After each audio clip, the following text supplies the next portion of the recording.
ಚುಕ್ಕಿ ಜಲಪಾತೋತ್ಸವಕ್ಕೆ ಅದ್ಧೂರಿ ಚಾಲನೆ ಸಿಕ್ಕಿದೆ. ಜಲಪಾತೋತ್ಸವಕ್ಕೆ ಮಳವಳ್ಳಿ ಶಾಸಕ ನರೇಂದ್ರ ಸ್ವಾಮಿ ಚಾಲನೆ ಕೊಟ್ಟಿದ್ದಾರೆ. ನಂತರ ಮಳವಳ್ಳಿ ತಾಲೂಕಿನ ಶಿವನ ಸಮುದ್ರದ ಗಗನಚುಕ್ಕಿ ಜಲಪಾತದ ಬಳಿ ನಡೆದ ವೇದಿಕೆ ಕಾರ್ಯಕ್ರಮಕ್ಕೆ ಸಿಎಂ ಸಿದ್ದರಾಮಯ್ಯ ಅವರು ದೀಪ ಬೆಳಗಿಸಿ ಉದ್ಘಾಟಿಸಿದರು. ಇದೇ ಕಾರ್ಯಕ್ರಮದಲ್ಲಿ ಸಚಿವ ಚಲುವರಾಯಸ್ವಾಮಿ, ಶಾಸಕರಾದ ರಮೇಶ್ ಬಾಬು, ಮಂಜುನಾಥ್ ಸೇರಿದಂತೆ ಹಲವರು ಭಾಗಿಯಾಗಿದ್ದರು. 2 ದಿನಗಳ ಕಾಲ ಗಗನಚುಕ್ಕಿ ಜಲಪಾತದ ಬಳಿ ವೈವಿಧ್ಯಮಯ ಕಾರ್ಯಕ್ರಮಗಳು ನಡೆಯಲಿದ್ದು ಪ್ರವಾಸಿಗರನ್ನ ವಿಸ್ಮಯಗೊಳಿಸಲಿದೆ.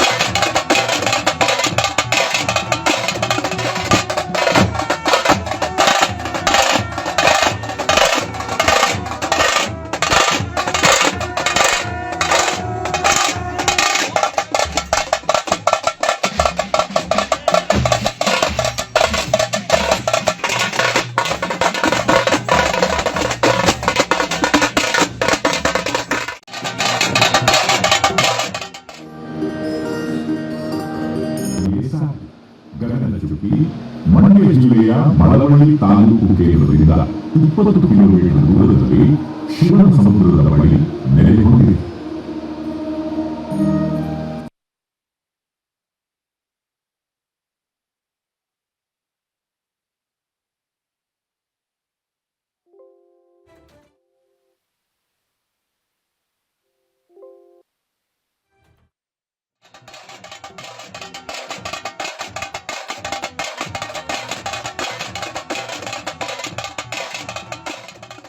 ಸನ್ಮಾನ್ಯ ಉಪಮುಖ್ಯಮಂತ್ರಿಗಳಾದ ಶ್ರೀ ಡಿ.ಕೆ. ಶಿವಕುಮಾರ್ ಅವರಿಗೆ,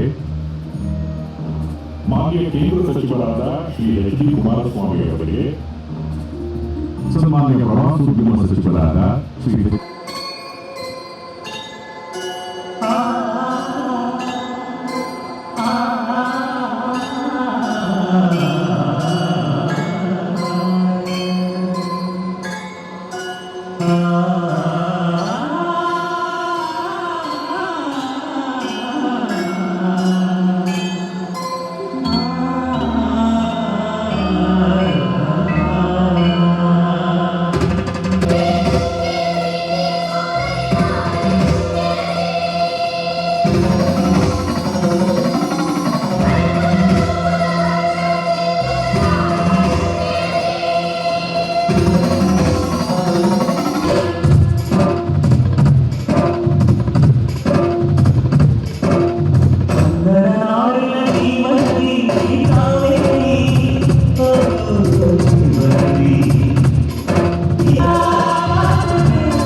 ಮಳವಳ್ಳಿ ತಾಲೂಕಿಗೆ ವಿಶೇಷವಾಗಿ ನನ್ನ ನಾಯಕ, ಜನಮೆಚ್ಚ ನಾಯಕ, ನೀರಾವರಿಯ ಹರಿಕಾರ ಸನ್ಮಾನ್ಯ ಸಿದ್ದರಾಮಯ್ಯ ಕೊಟ್ಟಿರತಕ್ಕಂಥ ಸುಮಾರು 600 ಕೋಟಿ ಮಿಗಿಲಾದಂತಹ ಹನಿ ನೀರಾವರಿ ಯೋಜನೆಯನ್ನ ಅವರ ಅಮೃತ ಹಸ್ತದಿಂದಲೇ ಇನ್ನು ಕೆಲವೇ ದಿನಗಳಲ್ಲಿ ಉದ್ಘಾಟನೆ ಮಾಡ್ತಾ ಇದ್ದೇನೆ ಅನ್ನೋದನ್ನ ಈ ಸಂದರ್ಭದಲ್ಲಿ ತಮ್ಮ ಮುಂದೆ ಹೇಳಲಿಕ್ಕೆ ಬಯಸುತ್ತೇನೆ.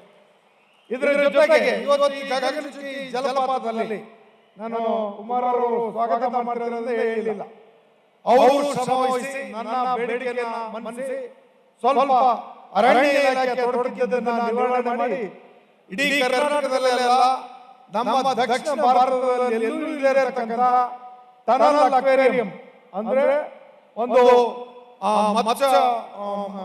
ಮತ್ಸ್ಯಾಲಯವನ್ನ ಇಲ್ಲಿ ನಿರ್ಮಾಣ ಮಾಡೋದಕ್ಕೆ ಕೇಂದ್ರದ ಯೋಜನೆಯನ್ನ ನಾವು ಇವತ್ತು ತೊಡ್ಕೊಂಡಿದ್ದೇವೆ ಅನ್ನೋದನ್ನ ಮುಖ್ಯಮಂತ್ರಿಗಳ ಕೈಯಲ್ಲೇ ಆ ಕಾರ್ಯಕ್ರಮವನ್ನು ನಾವು ಶಂಕುಸ್ಥಾಪನೆ ಮಾಡೋದಕ್ಕೆ ನಾವು ತಯಾರಿ ಮಾಡ್ತಾ ಇದ್ದೇವೆ.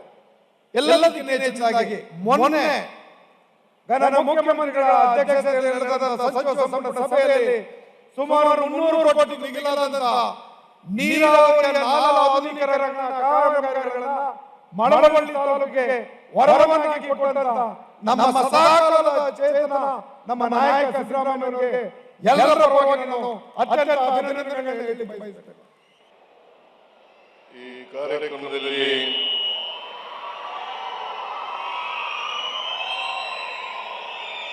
ಮುಖ್ಯ ಅತಿಥಿಗಳಾಗಿ ಭಾಗವಹಿಸಿರ್ತಕ್ಕಂಥ ಮಂಡ್ಯ ಜಿಲ್ಲಾ ಉಸ್ತುವಾರಿ ಸಚಿವರು, ಕೃಷಿ ಸಚಿವರಾದಂಥ ಶ್ರೀ ಚಲುವರಾಯ ಸ್ವಾಮಿಯವರೇ,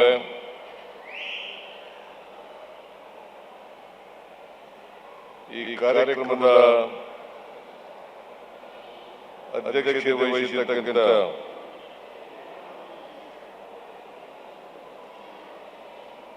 ಮಳವಳ್ಳಿ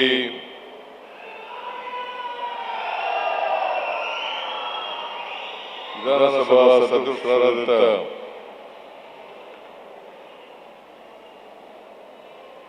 ಶ್ರೀ ನರೇಂದ್ರ ಸ್ವಾಮಿಯವರೇ,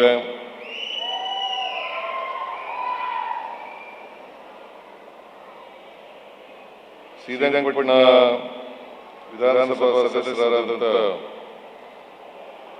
ರಮೇಶ್ ಬಂಡಿಜೇಗೌಡ ಅವರೇ,